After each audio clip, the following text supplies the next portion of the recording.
ॐ भद्रं कर्णेभिः शृणुयामदेवाः भद्रं पश्येमाक्षभिर्यजत्राः स्थिरैरङ्गैस्तुष्टुवागुंसस्तनूभिर्व्यसेमदेवहितं यदायुः स्वस्ति न इन्द्रो वृद्धश्रवाः स्वस्ति नः पूषा विश्ववेदाः स्वस्ति नस्तारक्षो अरिष्टनेमिः स्वस्ति नो बृहस्पतिर्दधातु ॐ शान्ति शान्ति शान्तिः शङ्करं शङ्कराचार्यं केशवं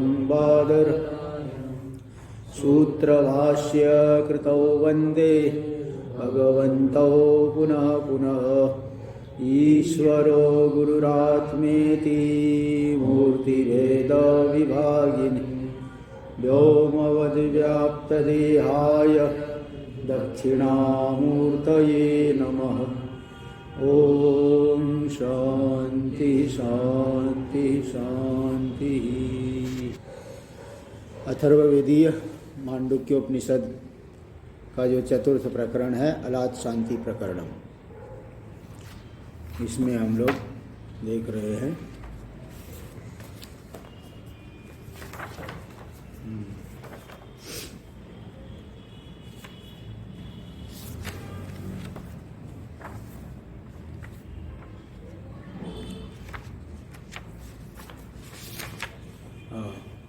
चल रहा है छठवीं कारिका चलेगी। तो यहाँ पे शंका कर रहे हैं कि जो पहले से ही उत्पन्न है उसको जन्म मानना तो अनर्थक है, और जन्म मानेंगे तो अनवस्था दोष भी होगा। पहले से उत्पन्न है, पहले से ही है, फिर जन्म माने, फिर तीसरी बार भी जन्म मानो, तो इसलिए अनवस्था दोष हो जाएगा। और अजातस्यैव पद, इसलिए अजातस्यैव पदार्थस्य जन्म सद्वादिनो असद्वादिनस्य सर्वेपि स्वीकुर्वन्ति। जो अजन्मा है उसी पदार्थ का जन्म सद्वादी असद्वादी सभी लोग मानते हैं।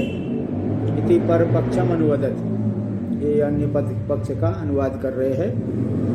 तो ये वेदांती एक देशी का मत है अजातस्य। कारिका नंबर 6। अजातस्यैव धर्मस्य जातिमिच्छन्ति वादिनः अजातो ह्यमृतो धर्मो मर्त्यतां कथमेष्यति।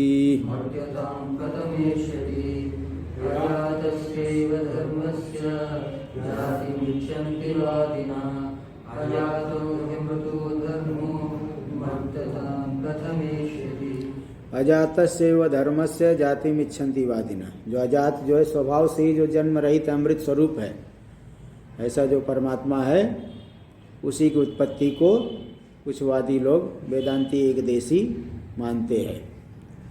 तो सिद्धांती उत्तर दे रहा है कि अजातो ही अमृतो धर्म, जो अजन्मा है अमृत स्वरूप है धर्म, संसार का धारण करने वाला होने से उसको धर्म कह दी।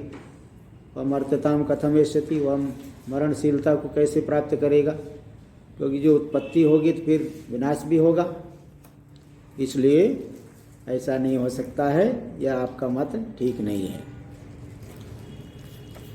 ये श्लोक पहले भी आ चुका है। ये तृतीय प्रकरण में 159 पेज पे 20वीं कारिका, तृतीय प्रकरण की 20वीं कारिका है।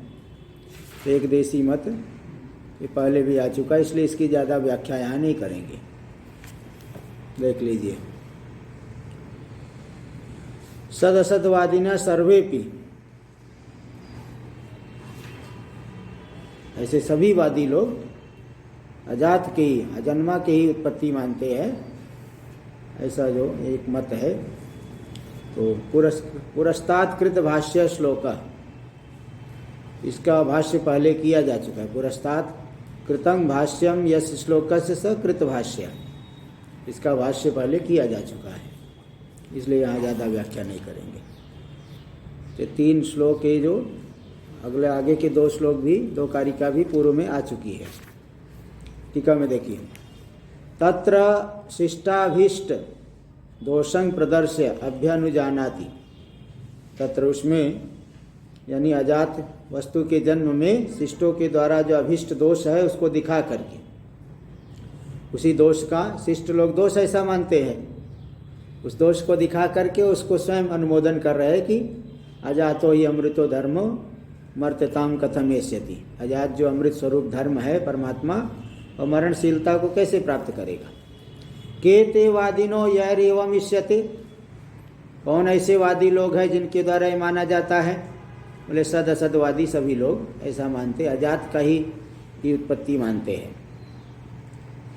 सद असद। और शिष्टानी श्लोकाक्षराणी व्याख्यातत्वात् न पुनर्व्याख्यान सापेक्षाणी, अन्य जो श्लोक के अक्षर है बचे हुए उनकी व्याख्या पहले कर चुके एक बार, इसलिए पुनः व्याख्यान की अपेक्षा वाले नहीं है।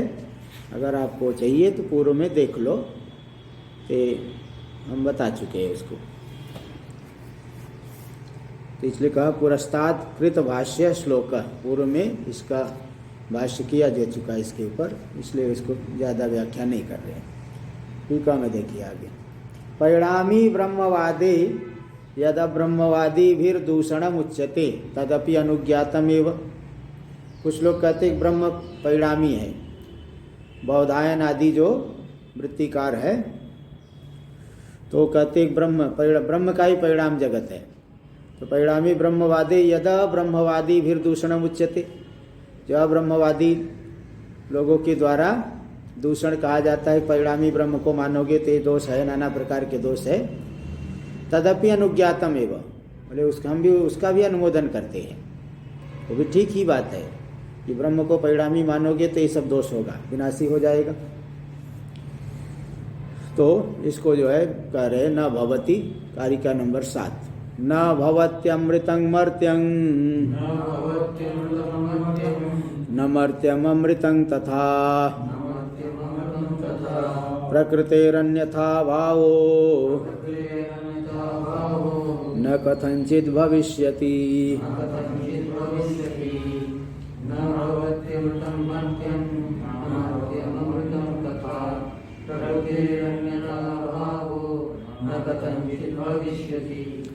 न भवति अमृतम मर्तम, जो अमृत स्वरूप है, अमर है, मरण से रहित, तो मरणशील कैसे हो जाएगा। ऐसे अजात है तो जन्म कैसे हो जाएगा।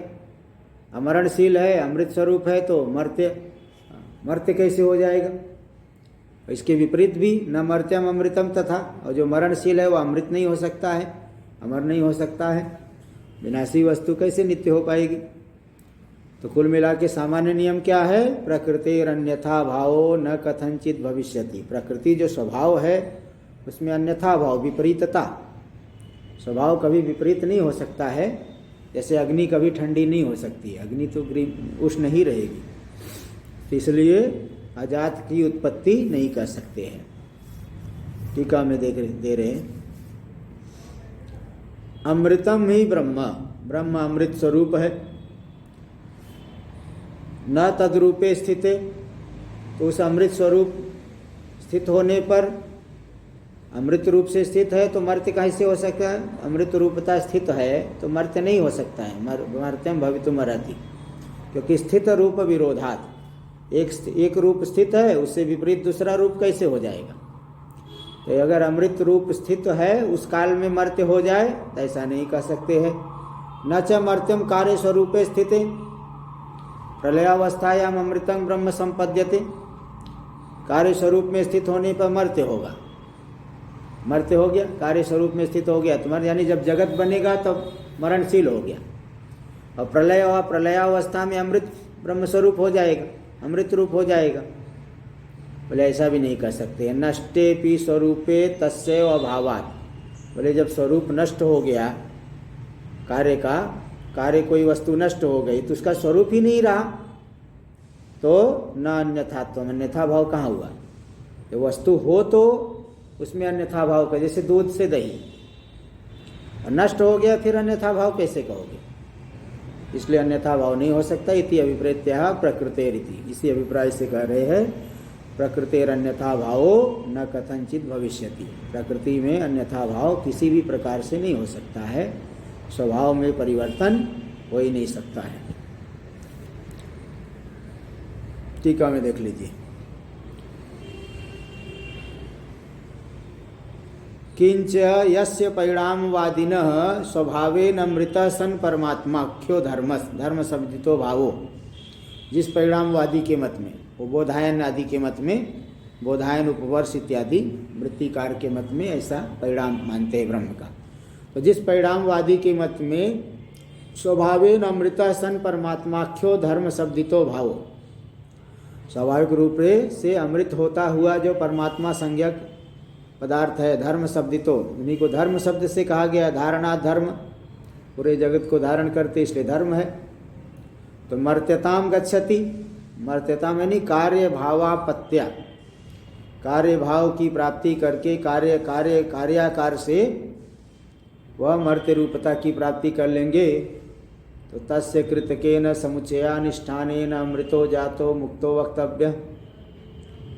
तब तो कृतकेन समुच्चयानुष्ठानेन, कार्य रूपी कर्म और उपासना के समुच्चय से वह अमृत हो जाएगा। फिर बाद में जातो मुक्तो वक्तव्य, अमृत हो के मुक्त होगा। सच कथम निश्चल स्थातुम पारयति, वह निश्चल कैसे हो पाएगा बताओ। अमृत स्वभाव रूप से अचल नहीं हो सकता है फिर तो, क्योंकि यद जो कार्य रूप हो गया, यद कृतकम तद अनित्यम, जो कार्य रूप है वह कभी नित्य नहीं हो सकता, वह अनित्य होगा। क्योंकि कार्य हो गया ना, जीव, ब्रह्म का परिणाम जीव हो गया, कार्य रूप हो गया, फिर वो अनित्य हो गया, फिर नित्य कैसे होगा। समुच्चय कर्म उपासना समुच्चय का अनुष्ठान करके भी वह मुक्त नहीं हो पाएगा, क्योंकि कार्य रूप है। इत्या स्वभावेन, इसी बात को दिखा रहे कारिका नंबर 8। स्वभावेनामृतो यस्य धर्मो गच्छति मर्त्यताम् कृतिकेनामृतस्तस्य कथं स्थास्यति निश्चलः।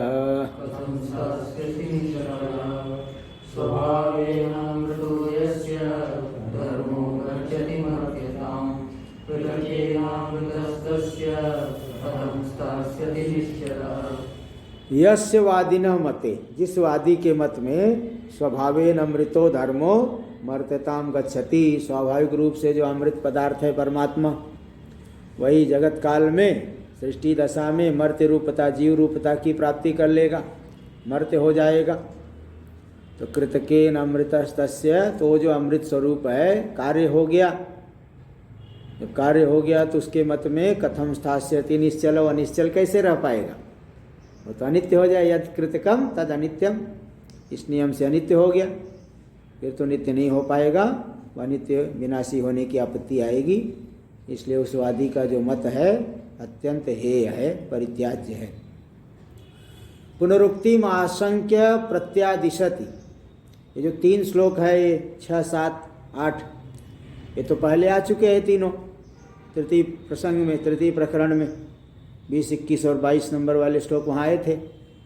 तो पुनरुक्ति क्यों दिखा रहे हो भाई? 3-3 श्लोक यहाँ सीधे उठा के रख दिए हो, भूल गए थे क्या? तो बता रहे नहीं, पुनरुक्ति दोष नहीं है। उक्तार्थानां श्लोकानां इहोपन्यास,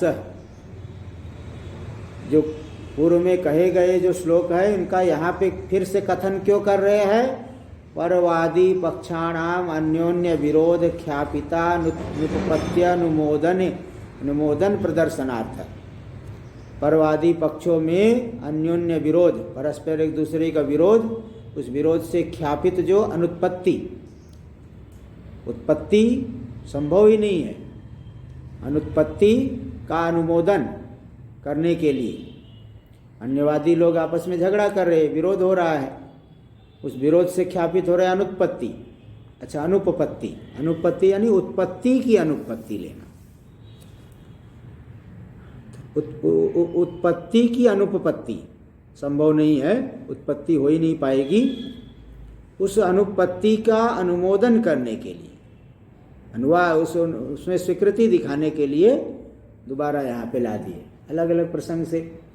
जैसे लघु सिद्धांत कौमुदी में भी अचोरहाभ्याम द्वेष सूत्र शायद 2 या 3 बार आया है। तो भाई अलग अलग जगह विसर्जनीय से सह जो भी 2 बार आया है, तो प्रसंगवश वो दिखाना पड़ता है। प्रसंगवश जो है 2 जगह जरूरत पड़ी तो 2 जगह दे दियो, तो ऐसा है। तो इसी तरह से यहाँ पे वादियों में परस्पर विरोध है, उस विरोध से ख्यापित हो रही है कि उत्पत्ति संभव नहीं है। उसी बात को पुष्ट करने के लिए ये जो श्लोक है पहले दिए गए थे, दोबारा यहाँ रख दिए। अब शब्दों का हेर फेर करते तो भी कहते वही बात तो वही है, इसलिए वही को वही श्लोक रख दिए यहाँ पे। तो ऐसी कोई बात नहीं, स्वयं के द्वारा इनके रचित श्लोक है, खुद ही रखे दोबारा, इसलिए कोई विरुद्ध बात नहीं है। तो हुआ टीका में प्रकृतिर अन्यथा भावो न कथंचित इति उक्तम। प्रकृति में अन्यथा भाव कभी नहीं होता, स्वभाव में परिवर्तन कभी हो ही नहीं सकता है, ये कहा गया। तत्र प्रकृति शब्दार्थम कथयति, बोले प्रकृति शब्द का क्या अर्थ है, प्रकृति यानी क्या। तो यहाँ प्रकार को दिखाते हुए प्रकृति शब्द का अर्थ करे कथयति सांसिद्धिकी, 9 नंबर कारिका। सांसिद्धिकी स्वाभाविकी सहजा अकृताचया प्रकृति सेति विज्ञेया स्वभावं न जहातिया।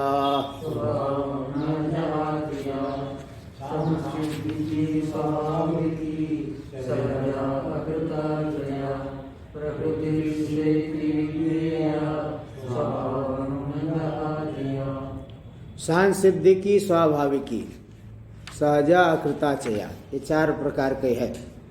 सांसिद्धिकी मतलब जो संसिद्धि, कुछ योग का अनुष्ठान करने से जो हमारे अंदर सिद्धि आ गई, वो संसिद्धि, यानी योगानुष्ठान पूरा हो गया तो संसिद्धि हो गई। उस संसिद्धि से जो हमारे अंदर अणिमा महिमा लघिमा आदि धर्म आएगा, जिसके योगी के अंदर आ जाता है, वो सांसिद्धिकी है प्रकृति। अणिमा आदि ऐश्वर्य की प्राप्ति योगानुष्ठान की परिसमाप्ति से जो अणिमा आदि ऐश्वर्य की प्राप्ति हुई, वो सांसिद्धिकी प्रकृति हो गई। और दूसरी स्वाभाविकी, द्रव्य के स्वभाव से जो प्रकृति होती है वो स्वाभाविकी। जैसे अग्नि का उष्णत्व स्वभाव, जल की शीतलता, वायु में गति, ये स्वाभाविकी है। द्रव्य स्वभाव से ही ऐसा है, वह किसी भी देश में किसी भी काल में व्यभिचरित नहीं होगा, ये उसको स्वाभाविकी कहते हैं। और तीसरा है सहजा। सहजा मतलब जन्म से ही जो है, जैसे मछली में जल में तैरने की का सामर्थ्य, पक्षी का आकाश में उड़ने का सामर्थ्य, वो जन्म से ही रहता है, सहज है, तो कोई प्रयत्न नहीं करना पड़ेगा उनको बहुत ज़्यादा। ये सहजा। और चौथा है अकृता। अकृता मतलब जैसे जल में नीचे की तरफ गमन करना, जल नीचे की तरफ जाएगा, और ऐसे गुरुत्व वाले पदार्थ भी नीचे की तरफ जाएंगे, ते अकृता प्रकृति, अकृता स्वभाव, किया नहीं गया है, किसी के द्वारा बनाया नहीं गया, वो स्वाभाविक रूप से जल नीचे की तरफ जाएगा। मूल परमात्मा के कारण ही, परमात्मा ही ऐसा है उनको बना दिए है, वो नीचे की तरफ जा रहा है, बाकी किसी ने नहीं बनाया है।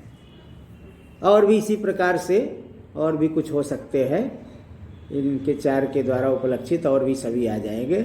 कुल मिला के सामान्य रूप से कहा जाए तो प्रकृति सेति विज्ञेया स्वभावम न जहातिया, सा प्रकृति इति विज्ञेया, उसे ही प्रकृति कहना पड़ेगा जो अपने स्वभाव को न छोड़े।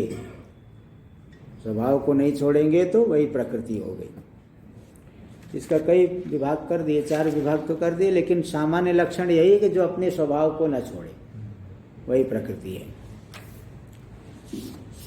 चलिए देखिए टीका में श्लोकाक्षराणि व्याकुर्वन्, श्लोकों की अक्षरों की अभिव्यक्ति करते हुए, स्पष्टीकरण करते हुए, व्याख्या करते हुए, प्रकृतेर अन्यथात्वा भावे हेतुमा, प्रकृति में अन्यथा भाव नहीं होता है, अन्यथात्व नहीं होता है, इसमें क्या हेतु है? तो हेतु को दिखा रहे यस्मादिति, यस्माद लौकिक्यपि प्रकृति न विपर्येति, लौकिकी प्रकृति भी विपर्य को नहीं प्राप्त होती, वृद्धि ह्रास की प्राप्ति नहीं करती, कभी बढ़ गई कभी घट गई, ऐसा नहीं होता, एक जैसी ही रहती है इति। इसीलिए तस्मात्, टीका में देखिए उसका अन्वय आगे कर लेना, तस्माद् अजा अमृत स्वभावा प्रकृति न विपर्येति इति किमु वक्तव्यम, इसलिए अजन्मा जो अमृत स्वभावा प्रकृति है, आत्म तत्व है, उसमें विपर्य नहीं होगा, इसके बारे में क्या कहना? कैमुतिक न्याय से सिद्ध हो गया। जब लौकिक प्रकृति भी विपर्य को नहीं प्राप्त हो रही है, तो अजन्मा जो परमात्मा तत्व अमृत स्वभाव वाली प्रकृति विपर्य की प्राप्ति नहीं करेगी, इसके बारे में क्या कहना? कैमुतिक न्याय द्योतनार्थो अपि शब्द लौकिक्यपि, यहाँ कैमुतिक दे, लौकिकी प्रकृति भी विपर्य को नहीं प्राप्त करती, बताओ परमात्मा कहाँ से प्राप्त करेगा, उसके बारे में क्या कहना? तो कैमुतिक न्याय का द्योतन करने के लिए अपि शब्द आया। विवक्षितम हेतुम स्फुटयितुम प्रश्नपूर्वकम विभजते, विवक्षित हेतु को स्पष्ट करने के लिए प्रश्नपूर्वक विभाग कर रहे हैं, काशव इत्यादि। क्या काशव, वह प्रकृति कौन कौन है? तो बता रहे हैं सांसिद्धि की, पहला सम्यक सिद्धि संसिद्धि, संधि सम्यक सिद्धि संसिद्धि, सम्यक सिद्धि ही हो गई संसिद्धि। देखो टिप्पणी में, टीका में दे रहे, सांग योगम अनुष्ठाय परिसमापनम संसिद्धि, अंगों के सहित योग का अनुष्ठान करके उसकी परिसमापन करना, परिसमाप्ति पूर्णता हो जाए उसमें, इसी को कहते हैं संसिद्धि। तो सम्यक सिद्धि संसिद्धि तत्र भवा, तत्र भवा सांसिद्धि की, योगानुष्ठान करने पर जो सिद्धि आएगी वह सांसिद्धि की प्रकृति हो गई। तत् एक नंबर टिप्पणी दे दिए, तन निमित्तकोत्पत्ति आश्रय, संसिद्धि योग की परिसमाप्ति, योगानुष्ठान की पूर्णता, उस पूर्णता निमित्तक जिसकी उत्पत्ति हुई, उत्पत्ति का जो आश्रय है वही सांसिद्धि की प्रकृति हो गई। उदाहरण दे रहे, यथा योगिनाम सिद्धानाम अणिमाद्य ऐश्वर्य प्राप्ति ही प्रकृति, योगी जो है अणिमा आदि अष्ट सिद्धि कहा जाता है। अणिमा महिमा चैव लघिमा प्राप्ति रीषिता प्राकाम्यं च वशित्वं च यत्र कामा वसायिता, ये 8 है। अणिमा मतलब इतने छोटे हो जाएंगे कि दीवार के अंदर घुस जाएंगे, मारो कौन मारेगा, कोई नहीं उनको कर। देवता लोगों के अंदर है, देवता घूमते रहेगा, हमें नहीं पता चलेगा। अत्यंत सूक्ष्म रूप से अत्यंत अणिमा सिद्धि यही है। महिमा मतलब इतना विशाल रूप धारण कर लेंगे, पर्वत से भी ज्यादा बहुत विशाल रूप धारण कर लेंगे। और लघिमा मतलब इतने हल्के हो जाएंगे कि रुई से भी ज्यादा हल्के, कोई जो है सूर्य की किरणों को पकड़ करके चढ़ सकते हैं, इतने हल्के हैं। प्राप्ति, प्राप्ति मतलब यहाँ खड़े खड़े चंद्रमा को अंगुली से छू देंगे। ईशिता, ईशिता मतलब शासन, जैसा चाहे वैसा कर दे, जहाँ चाहे पानी को भूमि, जल को भूमि बना दे, भूमि को जल बना दे। प्राकाम्य अहत इच्छा शक्ति, प्राकाम्य है अहत इच्छा, उनकी इच्छा शक्ति कभी नष्ट नहीं होगी, जो इच्छा करेंगे हो जाएगा। वशित्वम, सभी भूत भौतिक पदार्थ इनके वश में आ जाएंगे। और यत्र कामा वसायिता, जहाँ चाहे वहाँ पहुँच जाए। इस तरह से अष्ट सिद्धि कहा जाता है। अणिमा महिमा चैव लघिमा प्राप्ति ऋषिता प्राकाम्यम च वशित्वम च यत्र कामा वसायिता, ऐसा है। तो जो योगी सिद्ध लोग हैं उनको अणिमादि ऐश्वर्य प्राप्ति ही प्रकृति, अणिमादि ऐश्वर्यों की प्राप्ति होना यही प्रकृति है। सा भूत भविष्यत कालयोरपि योगिनाम न विपर्येति, वह जो सिद्धि है भूतकाल भविष्यत काल में भी योगियों में वो रहेगी ही, उसका विपर्य नहीं होता है। तथैव सा, एक जैसी ही रहेगी। अब टीका में देख लीजिए। संसिद्धि सांग योगम अनुष्ठाय परिसमापनम संसिद्धि, पूरे अंगों के सहित योग का अनुष्ठान करके उसकी परिसमाप्ति, पूर्णता, अनुष्ठान पूरा हो गया तो संसिद्धि हो गई।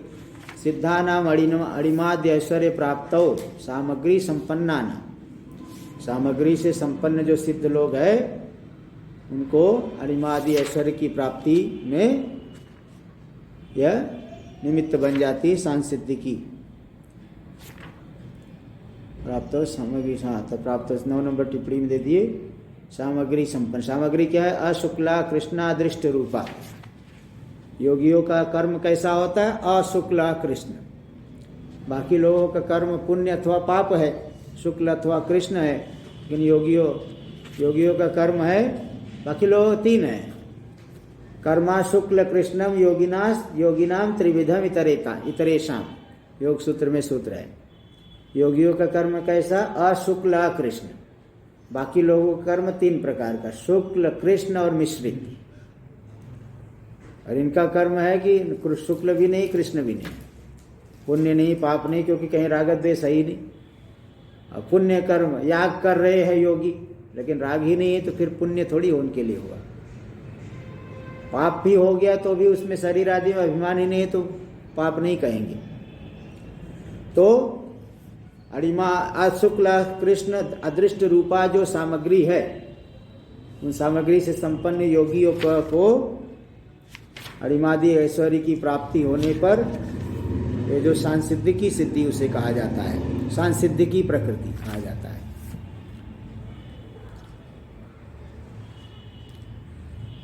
भाष्य में आगे देखिए, तथा स्वाभाविकी, दूसरी प्रकृति है स्वाभाविकी। द्रव्य स्वभावता इव यथा अग्नि आदि नाम उष्ण प्रकाशादि लक्षणा।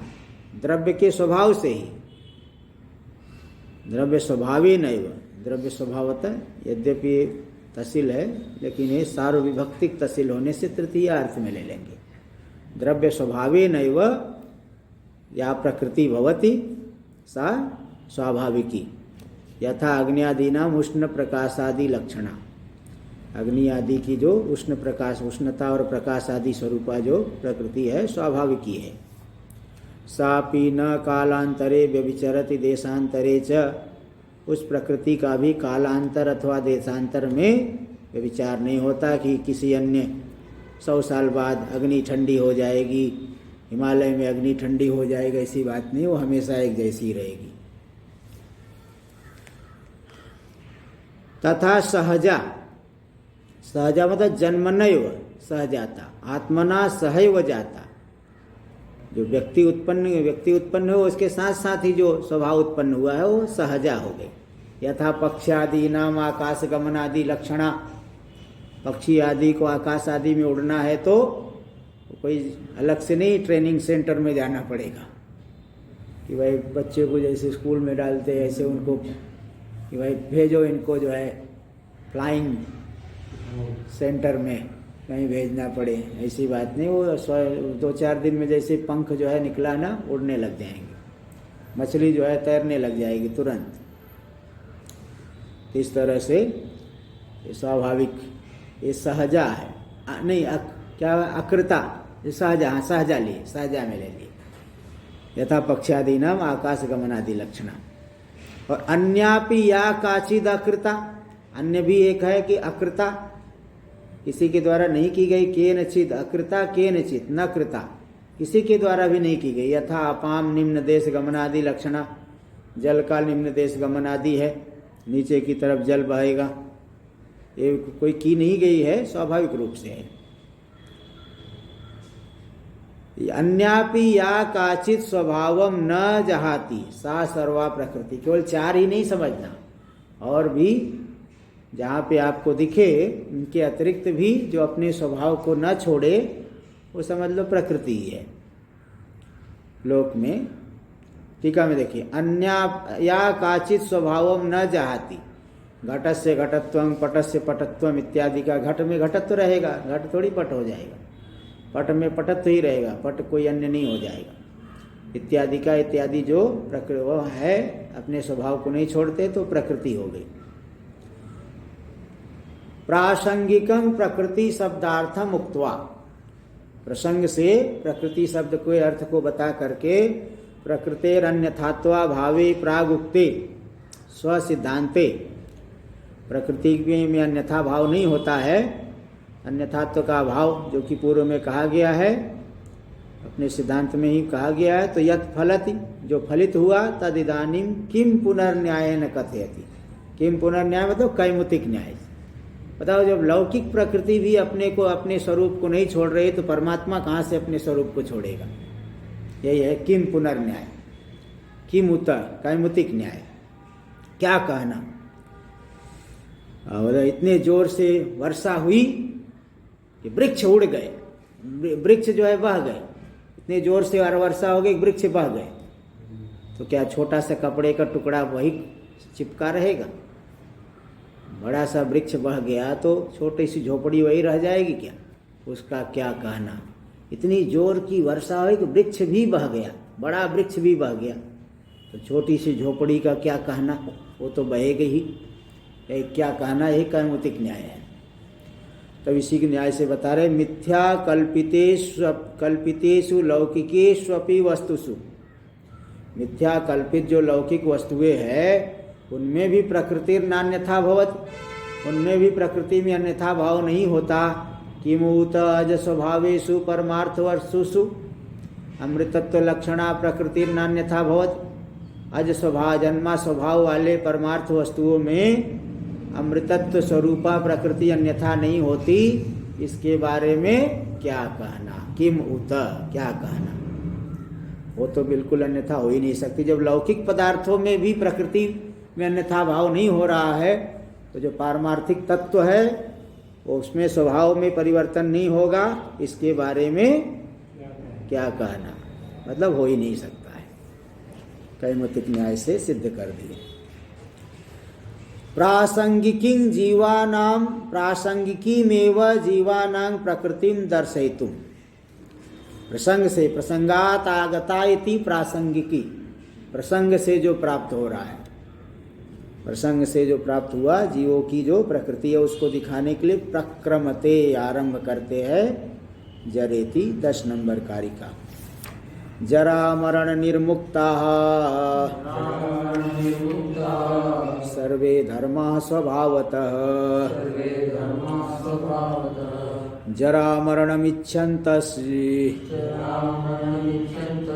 च्यवन्ते तन्मनीषया,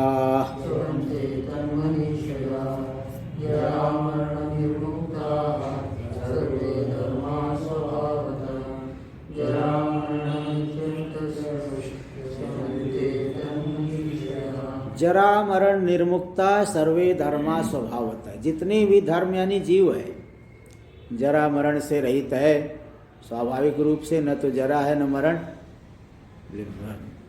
तो बोलते भाई कि मरते तो है लोग, श्मशान घाट में देखो जलती ही रहती लाश, और कहीं पैदा होते रहते हैं, हॉस्पिटलों में देखो वहाँ कितने पैदा होते रहते हैं, हैप्पी बर्थडे मनाते हैं लोग, और आप कह रहे हो कि पैदा ही नहीं होते, मरते ही नहीं है। तो बोले बताएंगे भाई वो जरा मरण शरीर को लेकर के प्रयोग किया जाता है, आत्मा में नहीं है।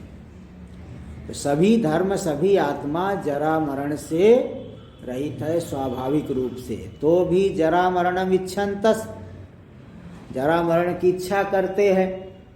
इच्छा करने का मतलब मानते हैं ना, जो जरा मरण को मानते हैं, मैं मर जाऊंगा, मैं पैदा हो गया हूँ, मैं यहाँ जाऊंगा, मैं वहाँ जाऊंगा, ये मानना ही इच्छा करना है।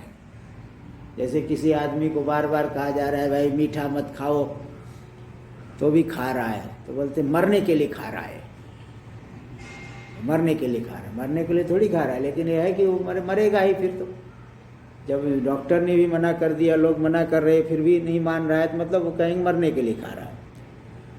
ऐसे यहाँ पे मान लिया, अपने में जरा मरण मान रहे हैं ना, तो वही इच्छा कर रहे हैं। तो जो जरा मरणम इच्छन्तस्, जरा मरण की इच्छा कर रहे तो च्यवन्ते तन्मनीषया, उसी मनीषा से च्युत हो जाते हैं। उसी प्रकार की जैसा मानेंगे तो अपने स्वभाव से च्युत हो जाते हैं। अमृतत्व स्वभाव को नहीं जान पा रहे, फिर तो और ढक गया। तो बारंबार गमनागमन की प्राप्ति करते, जैसा चिंतन करोगे वही मिलेगा। हाँ, कि इसलिए गीता में कह दिए कि भूतानि यान्ति भूतेज्या मदयाजिनो यान्ति माम मद्भक्ता यान्ति माम अपि। हाँ, तो देवताओं का यजन करने वाले देवता हो जाते हैं, भूतों का यजन करने वाले भूत हो जाते हैं, और मेरा यजन करने वाले मुझ परमात्मा की प्राप्ति कर लेते हैं। तो जैसा चिंतन करोगे वही पाओगे आगे। तो जब जरा मरण की इच्छा करे, जरा मरण को ही अपने में मान रहे जीवन पर्यंत, वही चिंतन करोगे तो जरा मरण वाले शरीर की प्राप्ति करते रहोगे। तो यही बात है यहाँ पे, देवान देव यजो यान्ति। हाँ, पितृ पितृ पितृ पितृव्रता, हाँ, पितृव्रत पितरों पितर संबंधी व्रत जो लिए वो पितरों को प्राप्त करते। पितृन यान्ति पितृव्रता, भूतानि यान्ति भूतेज्या मदयाजिनो मद्भक्ता यान्ति मामपि। तो जिसका चिंतन करोगे जीवन पर्यंत, मरने के बाद भी वही हो जाओगे। तो जीवन पर्यंत जरा मरण का चिंतन किए तो आगे ही विनाशी शरीर की प्राप्ति करोगे। इसलिए मान करके वही बंधन में, मानने से ही बंधन है, नहीं माने तो कोई बंधन है ही नहीं। इसलिए इस ब्रह्म सूत्र में भी आएगा, परा भी ध्याना तो तिरोहितम ततो यस्य बंध विपर्यय। परमात्मा को भूल गया तो बंधन, और परमात्मा का अभिध्यान किया, निध्यासन किया, जान लिया तो मुक्ति हो गई। मुंडकोपनिषद में भी इसी बात को बता, अनीशया सोचति मुह्यमान, अनीशा से, आवरण शक्ति विक्षेप शक्ति से मोहित होकर के शोक कर रहा है जीव। इसलिए जो जरा मरण को ज़्यादा महत्व देगा, उसी का चिंतन करेगा तो स्वरूप से च्युत हो जाता है। च्यवंते तन मनीषया, उसी बुद्धि से ही स्वरूप से च्युत हो जाते हैं। देख लीजिए टीका में, आत्मानो ही सर्व विक्रिया रहिता स्वभावतो भवंती। जितने भी आत्मा है, आत्मा आप कहोगे एक ही है, एक ही तो है, लेकिन ये लोक प्रतीति को लेकर के बहुवचन कर दिया, अनेक शरीरों को देख करके बहुवचन कर दिए है। तो आज जितने सभी आत्मा जो है, सभी शरीरों में आत्मा सभी विक्रिया से रही थी। कोई ऐसा नहीं कि वो छोटा पक्षी वाला आत्मा, चींटी वाला आत्मा और ब्रह्मा जी के शरीर वाला आत्मा में बहुत अंतर है, ऐसी बात नहीं, अंतर नहीं है। सभी के सभी आत्मा सर्व विक्रिया से रहित, स्वाभाविक रूप से विक्रिया से रहित है, उनमें विकार नहीं है। तेषा मुक्त प्रकृतेरन्यथात्वे का क्षति, उनमें जो प्रकृति, उनका जो स्वभाव है, उसके अन्यथा होने, अन्यथा भाव मानने में क्या क्षति, विनाशी हो जाए, क्या क्षति होगी, ऐसी आशंका होने पर कह रहे नहीं, ऐसी नहीं, तो स्वभाव की हानि हो जाएगी। तो जरा मरण निर्मुक्ता सर्वे धर्मा स्वभावतः जरा मरण इच्छन्तः च्यवन्ते तन्मनि से। अगर जरा मरण को मानोगे तो फिर अपने स्वरूप से, उस बुद्धि से, तद्भावना से ही तुम अपने स्वरूप से च्युत हो जाओगे। ठीक है, मैं सर्व विक्रिया शून्य स्वात्मनि, विक्रिया कल्पनायाम, संपूर्ण विकारों से रहित आत्मा में अगर विक्रिया की कल्पना करोगे तो तद्वासनया स्वभाव हानि स्यात्, उसी की वासना से, उसी के चिंतन, बारंबार चिंतन से वासना बन जाएगा, दृढ़ संस्कार, तो स्वभाव की हानि हो जाएगी, भ्रांत्यात्मक भान होने लगेगा, उसी चिंतन से आगे भी जन्म आदि मिलेगा, तो स्वभाव की हानि हो जाएगी। इसीलिए विपरीत चिंतन नहीं करना चाहिए। श्लोकाक्षराणि व्याकर्तुम आकांक्षाम दर्शयति, श्लोक के अक्षरों की व्याकरण अभिव्यक्ति करने के लिए, स्पष्टीकरण, अर्थ कथन करने के लिए पहले आकांक्षा दिखा रहे हैं। किंग विषया पुनः सा प्रकृतिर, वह प्रकृति का आश्रय, किम विषया मतलब किम आश्रया, अथवा विषय भी ले सकते हैं। तो यहाँ पे यहाँ आश्रय ही अर्थ लेना, टीका में दे रहे हैं। किम विषया पुनः सा प्रकृति, मतलब किम आश्रया, उस प्रकृति का आश्रय कौन है। यस्या अन्यथा भाववादी भी कल्प्यते, इसमें अन्यथा भाववादियों के द्वारा कल्पना की जा रही है, उस प्रकृति का आश्रय कौन है। कल्पनायाम को दोष, अथवा कल्पना कर भी लेंगे तो दोष क्या होगा, हानि क्या होगी, क्या समस्या हो जाएगी कि जिसके लिए आप मना कर रहे हो। अगर कोई समस्या नहीं होगी तो फिर मना मत करो, निषेध मत करो। तो उस प्रकृति का आश्रय कौन है जिसमें अन्यथा भाववादी लोग मानते हैं, और कल्पना अन्यथा भाव विपरीत कल्पना करने में हानि क्या है, इसको बता रहे जरा मरण निर्मुक्ता सर्वे धर्मा स्वभावतः। टीका में आश्रय विषयो विषयी, विषय शब्द, आश्रय विषयो है कि विषयी है, आश्रय विषयो विषय शब्द, विषय शब्द यहाँ आश्रय को विषय कर रहा है, विषय का अर्थ है आश्रय। चलो यहाँ से कल करेंगे। ओम भद्रं कर्णेभिः शृणुयाम देवाः, भद्रं पश्येमाक्षभिर्यजत्राः, स्थिरैरङ्गैस्तुष्टुवागुंशस्तनूभिर्व्यसेम देवहितं यदायुः। स्वस्ति न इन्द्रो वृद्धश्रवाः, स्वस्ति नः पूषा विश्ववेदाः, स्वस्ति नस्तारक्षो अरिष्टनेमिः, स्वस्ति नो बृहस्पतिर्दधातु। ॐ शान्ति शान्ति शान्ति। शङ्करं शङ्कराचार्यं केशवं बादरायणं, सूत्रभाष्य कृतौ वन्दे भगवन्तौ पुनः पुनः। ईश्वरो गुरुरात्मेति मूर्तिभेदविभागिने, व्योमवद्व्याप्तदेहाय दक्षिणामूर्तये नमः। ॐ शान्ति शान्ति शान्ति।